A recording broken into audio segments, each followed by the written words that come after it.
From peso moves to global views, markets, money, breaking news. Welcome to Peso Sphere, navigating the Philippine pulse in global finance.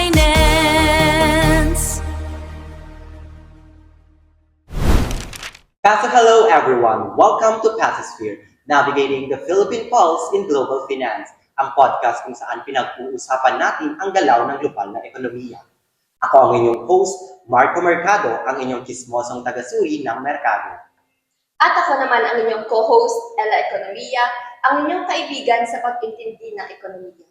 Together, we're here to unpack the stories behind currencies, markets, and global financial trends. Yes, because whether we realize it or not, global finance affects our everyday lives. So if you ever wondered kung bakit nagbabago ang value ng peso or bakit minsan tumataas ang presyo ng imported goods, then this episode is for you. Our episode today is titled Finalitan, the Foreign Exchange Chronicles of the Philippines.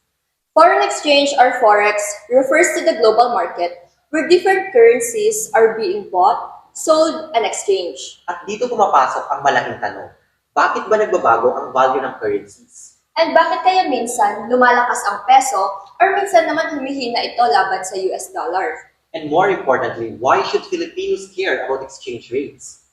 Because when exchange rate moves, maraming bagay kasi ang naapektuhan, like presyo ng imported products, presyo ng fuel, earnings ng mga OFWs, business cost, at syempre inflation. And since Philippines is connected to the global economy through trade, investments, and remittances, the movement of currencies plays a big role in our economic stability.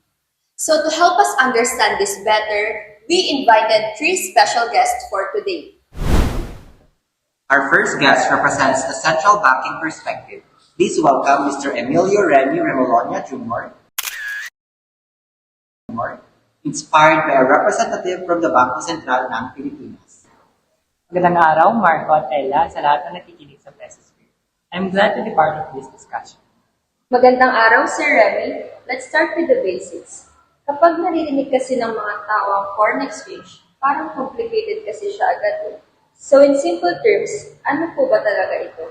So pag sinabi kasi natin foreign exchange, simply refers to conversion of one currency into another. For example, a Philippine company imports product from the United States, they need to exchange pesos into US dollars in order to complete the payment.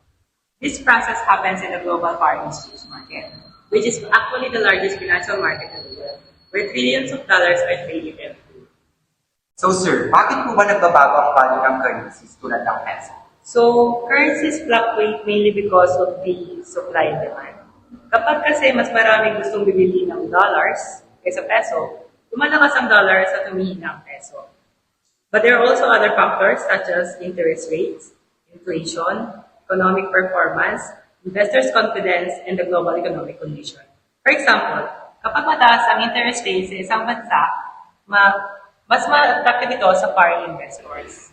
Which means investors might move their money there, increasing demand for that country's currency. Exactly. And that demand pushes the currency value upward. Sir, ano naman po ang role ng Bangko Sentral ng Pilipinas when it comes to exchange rates? So the BSP mainly monitors the foreign exchange market to maintain stability. The Philippines follows the market, but determine exchange rates with them, meaning the market largely decides the value of the peso. However, if there is extreme fluctuation, the BSP can intervene to prevent instability that could harm the economy. Pulse check. Sir Remy, it's time for our Pulse Check! If the peso weakens against the US dollar, was it always bad for the Philippines? Not necessarily. A weaker peso can actually benefit exporters and OFWs. Since OFWs send money in dollars, their families receive more pesos when the exchange rate increases.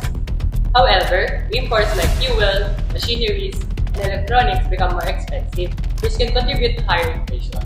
So the impact is mixed. There are winners and losers depending on the sector. Our next guest represents the trade sector. Please welcome Secretary Cristina Trade Eugenio. Thank you, Marco and Dara. It's great to be part of Pesosphere. Secretary, paano po naapektuhan ng foreign exchange ang Philippine trade? Exchange rate influence both exports and imports. Kapag mahina ang peso, Philippine products become cheaper for foreign buyers. For example, agricultural products, electronics, and manufactured goods from the Philippines become more competitive in the global market. So in that case, exporters benefit. Yes, but the other side is imports. The Philippines imports many important goods such as fuel, machineries, raw materials, and technology. Kapag humina ang peso, mas mahal ang pagbili ng mga ito, which increases production costs for businesses. Which may also lead to higher prices for consumers. Tama po ba? Exactly. That's why exchange rates are very important in shaping the country's trade balance. Secretary, aside from trade, ano pa po ba ang other global factors na nakakaapekto sa exchange rates? Many global events can influence currencies. For example, rising US interest rates, global inflation, geopolitical tensions, and changes in oil prices. Because the global economy is interconnected, events happening in other countries can influence the Philippine peso. Pulse check. Secretary, it's time for our Pulse check! Secretary, should governments intervene in foreign exchange markets? Sometimes, intervention is necessary to stabilize excessive volatility. However, markets also need flexibility to adjust naturally based on economic conditions. The goal is stability, not control. Our final guest today represents the business sector. Please welcome Ms. Cynthia Cindy Palitan, an export-import entrepreneur. Hello, Marco and Ella. Excited to join Pesosphere. As a business owner, paano po naapektuhan ng exchange rates ang mga negosyo? Malaki talaga ang epekto. Halimbawa, kapag nag-import kami ng raw materials from abroad, we need to pay in dollars. Kapag mahina ang peso, mas mahal ang cost ng imports, which increases production expenses. So businesses sometimes have to adjust their prices. Exactly. But on the export side, a weaker peso can actually help businesses because foreign buyers find Philippine products cheaper. So, parang may advantage din pala depending on the situation. Yes, that's why businesses today monitor exchange rates and global economic trends. Some companies even use financial strategies like hedging to protect themselves from currency fluctuations. Pulse check. Ms. Cindy, it's time for our Pulse Check! How should businesses prepare for exchange rate fluctuations?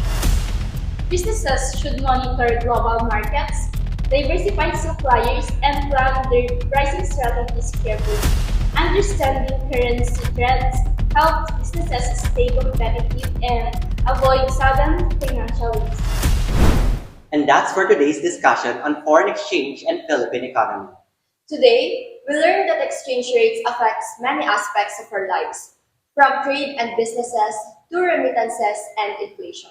So the next time you hear the news about the peso strengthening and weakening against the dollars, Remember that behind that movement is a complex system of global finance. But this is just the beginning.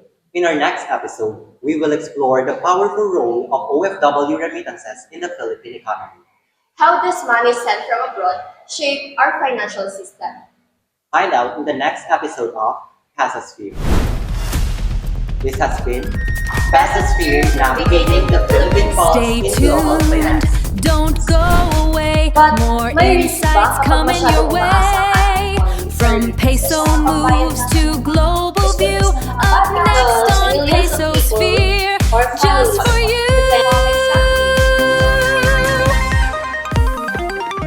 From peso moves to global views, markets, money, breaking news. Welcome to Peso Sphere.